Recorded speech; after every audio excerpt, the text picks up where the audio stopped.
कि सोलर तो बहुत सालों से है, लेकिन पिछले 5-6 सालों में सोलर में ग्रोथ ज़्यादा हो गया है। सोलर के प्रोडक्ट्स बेचने में और बाकी कोई प्रोडक्ट्स बेचने में क्या अंतर है?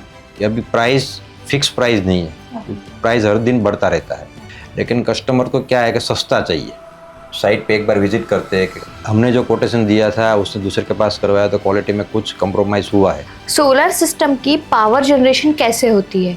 कई लोग तो ऐसे समझते हैं बस सोलर पैनल लगा दिया पावर चालू हो गया। सोलर बिजनेसेस में गवर्नमेंट की ओर से कौन सा सपोर्ट मिल रहा है? कई सारी सब्सिडी भी मिल रही है और सब्सिडी में भी अलग अलग तरीके से सब्सिडी मिल रही है। जो पावर आपका जनरेशन हो रहा है, यूनिट बन रहे हो, सरकार परचेस कर लेती है। पहले क्या सब कस्टमर एक सोलर को एक प्रोडक्ट समझ के लगवाते थे, अभी के जो कस्टमर है वो सोलर को एक इन्वेस्टमेंट समझ के लगवा रहे हैं। 100% ये राइट। डिफरेंस है।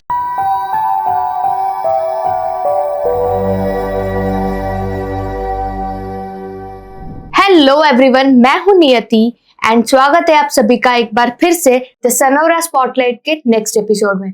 जैसा कि आप सभी लोग जानते हैं, द सनोरा स्पॉटलाइट सीरीज में हम लोग बात करते हैं उन डिस्ट्रीब्यूटर्स की, उन पार्टनर्स की जिनकी वजह से आज सोलर इंडस्ट्री इतनी तेजी से आगे बढ़ रही है। ये वही डिस्ट्रीब्यूटर्स है, ये वही पार्टनर्स है जिनकी वजह से आज क्लीन एंड ग्रीन एनर्जी को एक बढ़ावा मिल रहा है और एक सस्टेनेबल एनवायरनमेंट की ओर हम लोग कदम बढ़ा रहे हैं। चलिए शुरू करते हैं आज का ये पॉडकास्ट और आज हमारे साथ है कार्वी ग्रीन एनर्जी से Kalpesh Tejani. So mister Kalpesh, welcome to the podcast and आपके बारे में छोटा सा एक इंट्रोडक्शन दीजिए ताकि ऑडियंस आपके बारे में जान सके।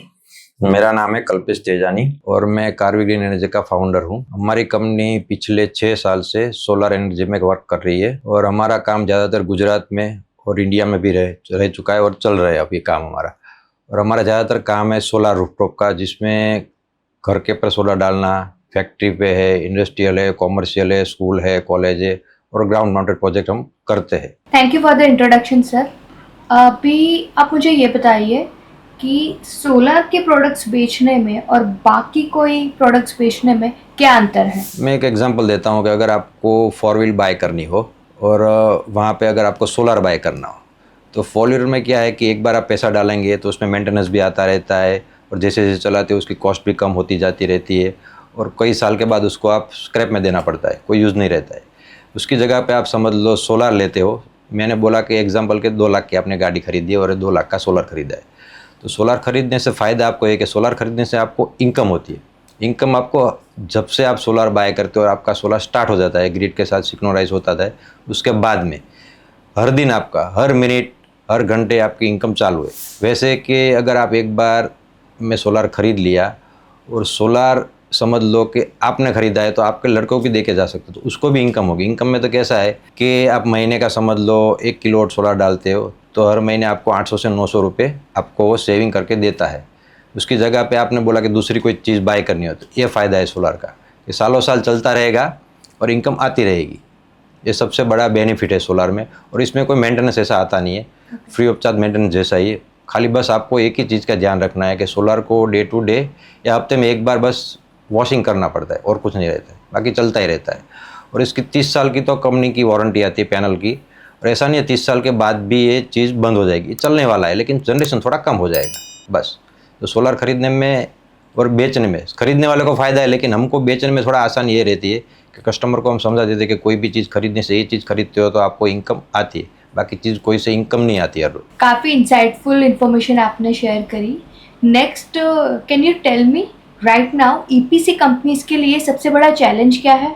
चैलेंज तो बहुत सारे, लेकिन अभी का जो वक्त चल रहा है हमारे यहाँ पूरे वर्ल्ड में तो वॉर चालू है अभी, तो वॉर के हिसाब से अभी मटेरियल में क्या प्राइस में बहुत ऊपर नीचे रहता है, हर रोज़ का प्राइस अलग अलग आता है। तो उसमें हमको ज़्यादातर दिक्कत आ रही है। क्यों दिक्कत आ रही है कि हम किसी भी कस्टमर को कोटेशन देते हैं, समझ लो मैंने आज कोटेशन दिया है तो आज के दिन तो कोटेशन ओके करके देगा नहीं कोई भी, क्योंकि वो भी कोटेशन निकलवाएंगे, देखेंगे क्या दे रहे हैं, तो 1 हफ्ते बाद आता है। तो हमारे अभी की सिचुएशन के हिसाब से मेटल में, वायर्स में और कई सारी एसेसरीज ऐसी चीज़ें सोलर के अंदर जुड़ती है, सब में रेट बढ़ते रहते। तो इसके हिसाब से हमको कोटेशन में थोड़ा बहुत, वो भी जब पार्टी आती है हमारे पास कस्टमर तो वो भी नेगोशिएबल कराती है। ऑलरेडी रेट तो बढ़ ही चुका है, तो हमारे सबसे ज़्यादा दिक्कत यही है कि अभी प्राइस फिक्स प्राइस नहीं है। प्राइस हर दिन बढ़ता रहता है। Because of the war situation. Okay. So once the situation is better, I think everything will be in line. और मैं दूसरी एक चीज़ और बताऊंगा कि ये तो एक चीज़ है कि अभी वॉर है, बाकी जब वॉर के पहले की बात कर रहे हैं कि हमको और क्या दिक्कत आती है। एक तो कोई भी व्यक्ति सोलार लगाना चाहता है तो मार्केट में से 3-4 कोटेशन तो निकलवाएगा। तो कोटेशन में तो क्या है कि समझ लो कि आप 3 किलोवाट का एक सोलार लगवाते हो तो अप्रोक्स प्राइस उसकी 1.5 लाख रुपए है, सबको मालूम है। लेकिन कस्टमर को क्या है कि सस्ता चाहिए, कोई भी आदमी हो तो सस्ता चाहिए। एक बार कोटेशन निकल आएगा तो उसको लगेगा और सस्ता आएगा और सस्ता, तो वैसे वो कोटेशन निकलवाता ही रहता है। लेकिन उसको मालूम नहीं है कि जितना आप कोटेशन कम करवाएंगे तो उसके अंदर जो मटेरियल आता है उसमें क्वालिटी में चेंज रहता ही है। और खाली वही देखता है कि मुझे सस्ता दे दिया, कि इसने 10,000 रुपये सस्ता दे दिया तो चलो अच्छा ही है, ऐसा मानना ठीक नहीं। वो भी आप कोटेशन कम मांग रहे हैं तो वो बंदा तो कम देगा ही आपको। बेचने वाले की दिक्कत नहीं, खरीदने वालों को देखना चाहिए कि हम अगर प्राइस कम करवाते तो इस पर कुछ डिफरेंस तो आने वाला है। लेकिन वो आपको कब मालूम पड़ेगा, जब कई थोड़े बहुत साल के बाद जब इसके अंदर कोई दिक्कत आती है, कोई नया आदमी है कि नहीं है वो भी मालूम नहीं है, तब आपको मालूम पड़ेगा कि जब मैंने कोटेशन लिया था, सोलर का ऑर्डर दिया था, इसमें क्वालिटी थोड़ी अच्छी ली होती तो अच्छा रहता, तो परफॉर्मेंस मुझे ज़्यादा मिलता।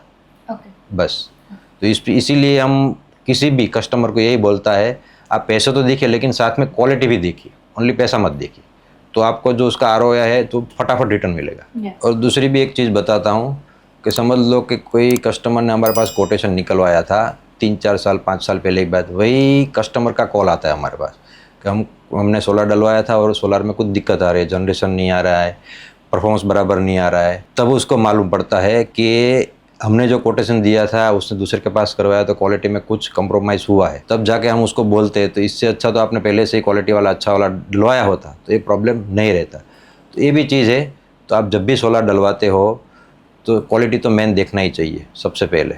बस ऐसे ही सब EPC प्लेयर को ऐसे ही छोटे बड़े प्रॉब्लम आते ही रहते हैं।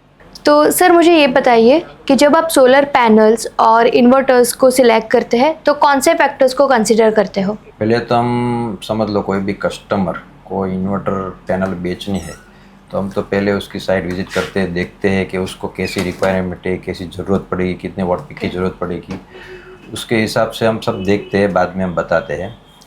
और कोई भी चीज़ समझ लो कोई भी कंपनी की पैनल हो, आपको चॉइस करनी हो तो उसका परफॉर्मेंस कैसा है, कितने साल से मार्केट में है, उस कंपनी में की जो पैनल आती है उसमें कंप्लेंट कितनी आती है, कम है, ज़्यादा है। फिर जैसे मार्केट में नई नई टेक्नोलॉजी आती है तो उसके पास अपडेटेशन है, नई मशीनरी है, वो सब देखना पड़ता है। उसके बाद हम चॉइस करते हैं कि ये चीज़ अच्छी है, हम देते हैं। समझ लो कि फॉर एग्जांपल मैं सूरत की बात कर रहा हूँ तो सूरत में यहाँ पे नज़दीक में सनोरा सोलर है, तो हम उसकी पैनल लास्ट 3 साल से इस्तेमाल कर रहे हैं और 1-1.5 साल से उसका इन्वर्टर इस्तेमाल कर रहे हैं। तो हम खुद यूनिट पे जाते हैं, यूनिट का विज़िट करते हैं, फैक्ट्री का देखते हैं कैसे बनाते हैं, कैसे क्वालिटी मेंटेन रखते हैं, नई नई टेक्नोलॉजी उसके पास अपडेटेड है, वो सब देख के फिर हम मालूम लगाते हैं कि ये चीज़ अच्छी है कि नहीं है। बाद में हम कस्टमर को बोलते हैं कि ये चीज़ डालिए। और इसकी सर्विस मेन पॉइंट है, कोई भी चीज़ लेने के लिए पहले उसकी सर्विस, मेरी भी सर्विस और मैं जिसके पास से मटेरियल खरीदा उसकी भी सर्विस। पैनल की बोलते हैं तो पैनल की 30 साल की वारंटी दे रही है कंपनी, तो वारंटी तो सब दे रहे हैं लेकिन उसकी सर्विस मिल रही है आफ्टर सेल के बाद, वो देखना ज़रूरी है। समझ लो 2 साल 3 साल बाद में कभी भी पैनल में प्रॉब्लम आता है तो कस्टमर हमको ही बोलने वाला है, हम आगे बोलेंगे तो कंपनी की तरफ से हमको सहयोग मिलता है कि नहीं मिलता है, मेन चीज़ हो। तो सनोरा में एक बार दिक्कत आई थी, सब कंपनी में आती है ऐसा नहीं, सब कंपनी में दिक्कत आता है छोटा बहुत, तो वो 1 या 2 दिन में हमको उसका सॉल्यूशन मिल गया था तुरंत। और प्रॉब्लम ऐसी कोई दिक्कत वाली छोटी सी थी, वैसे कई कंपनी में आती है लेकिन हमको सॉल्यूशन मिलने में टाइम मिल जाता है, 10 दिन 15 दिन 20 दिन लग जाता है। क्यों? क्योंकि उसका मैन्युफैक्चर सूरत में नहीं है या सूरत से बाहर है या कोई कंपनी समझ लो गुजरात के भी बाहर है, तो उसमें क्या है हमको डीलर या डिस्ट्रीब्यूटर थ्रू जाना पड़ता है, वो उसके थ्रू जाएंगे, टाइम लग जाता है। और ये सूरत में नज़दीक है इसलिए नहीं कि हम समझ लो सूरत के बाहर, हम मेरा भावनगर में भी काम चल रहा है, अहमदाबाद में चल रहा है, बड़ौदा में, सूरत में के अलावा कई जगह पे चल रहा है, तो कहीं पे भी प्रॉब्लम आए तो इसकी सर्विस समझ लो हमको तो बोला गया है 1-2 दिन में आपको चीज़ की कोई भी प्रॉब्लम हो तो मिल जाती है, अदरवाइज़ आपको चेंज करना हो तो चेंज भी करके देते हैं, ऐसा नहीं है। लेकिन मेन चीज़ ये सर्विस अगर किसी की भी अच्छी हो तो प्रोडक्ट बेचने में हमको मज़ा आता है। तो ये सब चीज़ हम देखते हैं और हम कैलकुलेशन करके बताते हैं आदमी को कि ये चीज़ अच्छी है, ये चीज़ डालिए। Okay sir. सो क्या आप हमें बता सकते हैं कि आपने सोलर सेगमेंट ही क्यों चूज़ करा अपने बिजनेस के लिए? पहले से बिजनेस तो मेरा चल ही रहा है, दूसरा भी बिजनेस चालू है हमारा, लेकिन मैं पहले से टेक्निकल आदमी हूँ। मुझे कुछ नया नया सीखने की ज़्यादातर आदत है। तो अभी सोलर क्या, जब कोरोना के बाद, सोलर का समझ लो कि कोरोना के बाद ही सोलर चला है, बाकी सोलर को कोई इतना जानता भी नहीं था, सोलर लगवाते भी नहीं। तो मुझे ऐसा लगा कि इंडिया में अगर कोई ग्रो करने वाला अभी कोई बिजनेस लग रहा है तो मुझे सोलर का लगा था। तो हमने नक्की किया कि हम सोलर के अंदर जाते हैं, देखते क्या होता है, किसी को पूछते हैं। पहले से मुझे वायरिंग की चीज़ वो सब तो नॉलेज थी। तो हमारा एरिया समझ लो कतार, सूरत में कतार गांव में पड़ता है। तो कतार गांव में हमने एक दो चीज़ आदमी को पूछा, तो उसमें से नाम निकल के आया यूनिक्सन पावर, जो अभी सनोरा सोलर के नाम से है। तो उससे हम मिले, उसके डायरेक्टर थे मयूर भाई, पीयूष भाई, उससे मिले, उससे बातचीत की। तो उसने सब बताया हम विगतवार कि ये चीज़ होती है, ऐसे ऐसे पूरा गाइडलाइंस दिया कि इसमें ऐसे काम होता है। तो हमने देखा और हमको जो चीज़ चाहिए थी, जो हमारे पास जो क्वेश्चन थे, उसका सबको हमको आंसर बराबर मिला। और उसने हमको गाइड भी किया है क्या करना होता है, कैसे काम होता है, पूरी प्रॉपर माहिती हमको दी उसने। फिर हमने स्टार्ट करने का चालू किया कि चलो हम सोलर का बिज़नेस करते हैं। हमें अच्छा लगा इसलिए चालू किया हमने, और बस वैसे ही चल रहा है अभी। समझ लो उसके साथ हम पिछले 6 साल से जुड़े हुए सोनोरा सोलर के साथ। और हमने सब देखा, अभी उसके तो फैक्ट्री भी है, फैक्ट्री में जाके भी देखा था हमने, उसके हिसाब से हमको अच्छा लगा। फिर उसके साथ अपने काम आगे चालू किया। और अभी फ़िलहाल ही मुझे 1-2 महीने पहले ही मालूम पड़ा है कि सोनोरा सोलर अभी एक्सपांड कर रहे हैं, प्लान Yes. दूसरा प्लान ला रहे हैं। तो उससे फ़ायदा ये होगा कि नई नई टेक्नोलॉजी आएगी, मार्केट के अंदर थोड़ा फैसिलिटी बढ़ेगी, नई चीज़ आएगी तो अच्छा रहेगा। और मार्केट में जो अभी जो डिमांड चल रही है लोगों की, तो ईजिली हम फुलफिल कर पाएंगे, क्योंकि अभी जो नया प्लान एक्सपांड होने वाला है उसके हिसाब से। Okay sir. Now tell me, 6 साल के कारवी ग्रीन एनर्जी के सोलर बिजनेस का ग्रोथ का रीज़न क्या है? रीज़न तो बहुत सारे हैं, लेकिन मैं स्टेप बाय स्टेप आपको बताता हूँ कि सोलर तो बहुत सालों से है, लेकिन पिछले 5-6 सालों में सोलर में ग्रोथ ज़्यादा हो गया है और देखने भी मिल रहा है। और पहले की बात कर रहा हूँ तो सोलर हम लगवाते थे, तो सोलर में समझ लो लगवाने के बाद हमको जो रिटर्न मिलता था वो इतना नहीं मिलता था, क्योंकि टेक्नोलॉजी नहीं थी। तो पहले जब लोग सोलर पावर इंस्टॉल करवाते थे तो रिटर्न बहुत कम मिलता था। पिछले 5 साल से गवर्नमेंट की नई नई पॉलिसी आती है और लोगों को जागरूक किया है, और ऐड भी करवा रही है गवर्नमेंट, सोलर लगवाने से फ़ायदे हैं। और अभी सब्सिडी भी, गवर्नमेंट की तरफ से सब्सिडी भी आ रही है। तो समझ लो सोलर लगवाने से फ़ायदा है, इनकम हो गई है। और एक चीज़ और है, सोनोरा सोलर। सोनोरा सोलर क्यों? क्योंकि मुझे सोनोरा सोलर की तरफ से टाइम टू टाइम पैनल, फिर नई नई जो अपडेट आती है उसके हिसाब से हमको पैनल मिलती है। और तीसरा उसका सपोर्टिंग, टेक्निकल सपोर्टिंग सेल्स, वो सब हमको टाइम टू टाइम मिलता है। बस यही सब कारण से हम हमारे कस्टमर को अच्छे प्रोडक्ट और अच्छी सर्विस प्रोवाइड कर रहे हैं। तो यही सब कारण से कारवी ग्रीन एनर्जी ग्रोथ हो रही है। ओके। सो सनोरा के साथ काम करने का अभी तक का आपका ओवरऑल एक्सपीरियंस कैसा रहा है? एक्सपीरियंस तो बहुत अच्छा रहा है, और मैं अगर डिटेल में आपको बताऊं तो पहली चीज़ तो उसकी टाइम टू टाइम डिलीवरी, दूसरी नई नई जो टेक्नोलॉजी आती है उसके हिसाब से हमको माहितगार करते हैं, दूसरी उसकी टेक्निकल टीम का सपोर्ट। हमारे पास कोई भी समझ लो क्वेश्चन रहता है तो उसके पास उसका आंसर रहता है, या हमें बताते हैं भाई ऐसा ऐसा किया तो आपका काम हो सकेगा। और समझ लो कि रेगुलर बेस पे हमारी मीटिंग भी रहती है, या फैक्ट्री पे रहती है या उसकी ऑफिस पे रहती है। तो मार्केट में कुछ नया चैलेंज आने वाला है, या कोई नया समझ लो कि कुछ टेक्नोलॉजी में बदलाव आने वाला है, तो हमको माहितगार करते हैं, तो हमको भी मालूम पड़ता है। और हमारे पास भी ऐसे कस्टमर के क्वेश्चन आते हैं जो हमें भी मालूम नहीं रहते, तो हम वहाँ पे बताते, तो उसका भी हमको सॉल्यूशन मिल जाता है। बस यही सब कारण है जो 5 साल से मैं सोनोरा सोलर के साथ जुड़ा हुआ हूँ, तो मेरा एक्सपीरियंस अच्छा रहा है। अच्छा, मुझे ये बताइए कि आपका टिपिकल डे कैसा होता है? डे में तो सुबह से चालू होता है, तो हम पहले ऑफिस पे आते हैं, फिर हम देखते हैं कि आज कौन सा काम करने वाले हैं, कौन सी साइड चालू करने वाले थे, तो उसका माल मटेरियल गया है कि नहीं गया है, कौन आदमी आया है, काम टू टाइम वर्क कर रहा है। और ये सब काम ख़त्म होने के बाद हम खुद साइट पे एक बार विज़िट करते हैं कि हमारा काम जो हमने बताया उस हिसाब से हो रहा है कि नहीं हो रहा है। और दूसरी विज़िट हमारी होती है शाम के टाइम, जब समझ लो 5-6 बजे तो एक सुबह में होती है, एक शाम को होती है। तो वही सब देखते हैं कि जो पूरे दिन में जो हमने काम दिया था वो शाम तक वही हिसाब से हुआ है कि नहीं हुआ है। और उसके बाद हम नेक्स्ट डे की तैयारी में लग जाते हैं कि दूसरे दिन क्या होने वाला है, क्या करने वाले हैं। तो वैसे ही पूरे दिन चला रहता है हमारा। ओके आपको क्लाइंट्स के लेट नाइट कॉल्स भी आते होंगे, तो आप कैसे मैनेज करते हो? कभी कभी आ जाते हैं। ज़्यादातर तो सबका एक ही क्वेश्चन रहता है किसी भी कस्टमर का, हमारा जनरेशन नहीं आता है। तो हम उसे बताते हैं कि आपको कैसे, नाइट टाइम में? हाँ नाइट टाइम। ओके हम बताते हैं आपको कैसे मालूम पड़ा आपका जनरेशन नहीं आता, अभी तो सोलर सिस्टम बंद रहती है। नहीं ऐसा लग रहा है, बिल आ रहा है उसके हिसाब से दिख रहा है। तो हम उसे बताते हैं कोई बात नहीं, कल आप दिन में कॉल कीजिए या हमारा कोई आदमी आपको कॉल करेगा, जब आप घर पे रहेंगे तो आएगा और आपको बताएंगे कि क्या हकीकत में आपको दिक्कत है, जनरेशन नहीं हो रहा है। तो जनरेशन के पीछे भी बहुत सारे कारण होते हैं कि आप टाइम टू टाइम उसको वॉश करते हैं या आपने ऐसे ही बता दिया।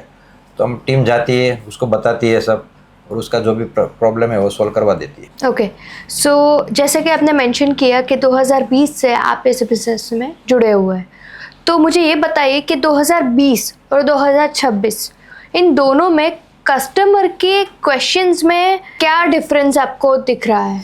क्वेश्चन तो तब भी थे अभी थे, लेकिन पहले क्वेश्चन बहुत ज़्यादा थे। क्यों? क्योंकि पहले कस्टमर सोलार को एक प्रोडक्ट समझता था, उसके पास क्वेश्चन भी बहुत रहते थे और हमको समझाना भी बहुत पड़ता था।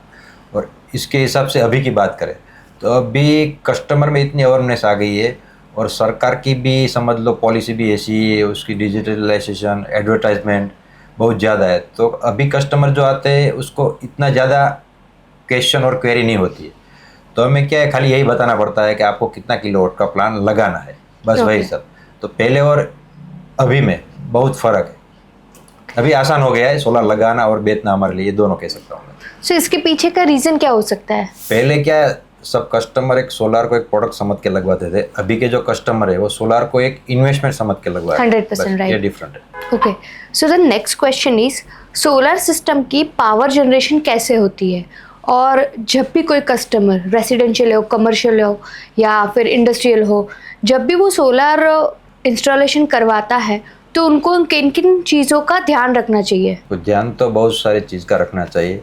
कई लोग तो ऐसे समझते हैं बस सोलर पैनल लगा दिया पावर चालू हो गया, ऐसे नहीं होता है। सोलर के अंदर पैनल के बाद भी बहुत सारी चीज़ आती है।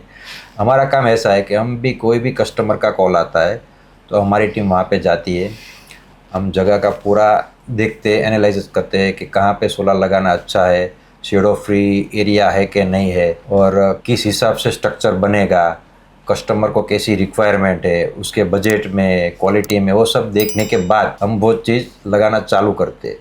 और हमारा यही मैक्सिमम चीज़ यही रहा है कि कोई भी कस्टमर हो, उसका जो भी उसने इन्वेस्टमेंट किया है वो मैक्सिमम कम से कम टाइम में उसको उसका मैक्सिमम रिटर्न मिले, बस वही काम है हमारा। Yes. और मैंने बोला वैसे कि सोलर तो सब लगाते हैं, लेकिन उसकी क्वालिटी भी होनी चाहिए, सर्विस भी होनी चाहिए, सब देखना पड़ता है। सोलर सिस्टम लगवाते वक्त कस्टमर को कौन सी चीज़ का ध्यान रखना चाहिए? ध्यान तो बहुत सारी चीज़ का रखना चाहिए। ऐसा नहीं है कि सोलर सिस्टम कहीं पे भी लगा दिया पावर चालू हो गया, ऐसा काम नहीं। सोलर सिस्टम अगर आपको लगाना है तो कोई भी सोलर सिस्टम आपको लगवानी हो तो पहले हम विज़िट करते हैं, फिर हम देखते हैं कैसे लगाएंगे, कहाँ पे लगाएंगे, शेडो फ्री एरिया है, और कस्टमर को कैसी रिक्वायरमेंट की ज़रूरत है, उस हिसाब से हम सोलर सिस्टम लगाते हैं। सोलर सिस्टम में भी देखना पड़ता है कि सोलर सिस्टम आपका ग्राउंड माउंटेड है या रूफटॉप है, दोनों में अलग अलग डिफरेंट है, अलग अलग रहता है। हम कहीं पे भी जाते, पहले भी मैंने बताया, साइट विजिट करते हैं, उसके बाद हम पूरा एनालाइज करके हम बताते हैं कि कस्टमर को किन टाइम के अंदर उसका इन्वेस्टमेंट है वो सब रिटर्न आ जाए, जनरेशन अच्छा मिले और सर्विस भी हमारी तरफ से अच्छी मिले। और दूसरा हम ये भी देखते हैं कि कस्टमर ने उसका जितना इन्वेस्टमेंट किया है वो उसका ROI फटाफट जल्दी निकल के आ जाए। और दूसरी चीज़ ये है कि जो हमने टाइम लाइन दिया है कि इस टाइम के अंदर आपका प्रोजेक्ट चालू हो जाएगा, तो उस टाइम से पहले ही हमारा ट्राई रहता है कि प्रोजेक्ट चालू करके उसको दे दे, हैंड ओवर कर। ओके तो कल्पेश भाई मुझे ये बताइए कि as of now solar businesses में गवर्नमेंट की ओर से कौन सा सपोर्ट मिल रहा है? गवर्नमेंट की तरफ से तो बहुत सारे सपोर्ट मिल रहे हैं, और अभी गवर्नमेंट की तरफ से कई सारी सब्सिडी भी मिल रही है, और सब्सिडी में भी अलग अलग तरीके से सब्सिडी मिल रही है। देखिए कि आप घर के ऊपर सोलर लगवाते हैं रूफटॉप, तो उसमें अंदर गवर्नमेंट आपको एक कनेक्शन पे 78,000 की सब्सिडी दे रही है। और दूसरी मैं बताऊँ खेडूत भाइयों के लिए, तो उसमें भी अगर आपके पास खेत है तो खेत पे आप सोलर डाल के उसमें भी आपको फ़ायदा है, सब्सिडी मिल रही है, और वो जो पावर आपका जनरेशन हो रहा है, यूनिट बन रहे हो, सरकार परचेस कर लेती, तो खेडूत को भी इनकम हो जाती है। ओके। तो मान लो कभी कोई भी कस्टमर को सब्सिडी आने में डिले होता है, तो आप कैसे मैनेज करते हो? ये होता है। अभी ज़्यादातर सिटी की बात कर रहा हूँ, तो सिटी में अभी क्या, पहले फ्लैट में सोलर सिस्टम नहीं लगती थी, अब पर फ्लैट इंडिविजुअल सोलर सिस्टम लगती है और उसमें भी सब्सिडी आती है। फॉर एग्जांपल कि एक फ्लैट, एक बिल्डिंग पूरी मैंने ली है जिसमें 40 कनेक्शन है और 40 लोगों ने सोलर सिस्टम डलवाया हमसे। तो इसमें ऐसा ज़रूरी नहीं है कि 40 लोगों को एक साथ ही सब्सिडी आ जाए। एक आध दो कस्टमर को ऐसे होते ही है कि जिसकी सब्सिडी डिले होती है, तो हमें बोलते हैं, तो हम देखते हैं कि क्या प्रॉब्लम है, तो उसका हम जल्द से जल्द सॉल्यूशन आ सके वैसे हम काम करते हैं, ऊपर तक बात करते हैं, उसमें कोई क्वेरी आई है तो हम सॉल्व करके देते हैं और उसकी भी सब्सिडी आ जाती है, लेकिन 1-2 दिन या 1 वीक लेट आती है, लेकिन हम उसका सॉल्यूशन ला देते हैं। और ऐसे केस बहुत रेयर केस में देखने मिलते हैं, बाकी तो सब्सिडी टाइम टू टाइम मिल ही जाती है। Thank you sir Sanora solar के साथ जुड़ने के लिए, एंड आई होप ऑडियंस को जितनी भी क्वेरी है उनका उन्हें आंसर मिल गया होगा। और थैंक यू मैडम आपका भी। और मैंने जिस टाइम पे डिसीजन लिया था सनोरा सोलार के साथ जुड़ने का, वो डिसीजन मेरा अच्छा है और मुझे सनोरा सोलार के ऊपर ट्रस्ट भी है। ये वीडियो को अंत तक देखने के लिए thank you, and I hope आपके जो भी डाउट्स थे, क्वेश्चंस थे, वो इस वीडियो के दौरान क्लियर हुए हैं। अगर आपको कोई भी क्वेरी हो तो आप हमें कांटेक्ट कर सकते हैं, डिस्क्रिप्शन में मैंने सारी डिटेल्स रख दी है। सनोरा सोलर, जो लगेगा छत पे रहेगा दिल में।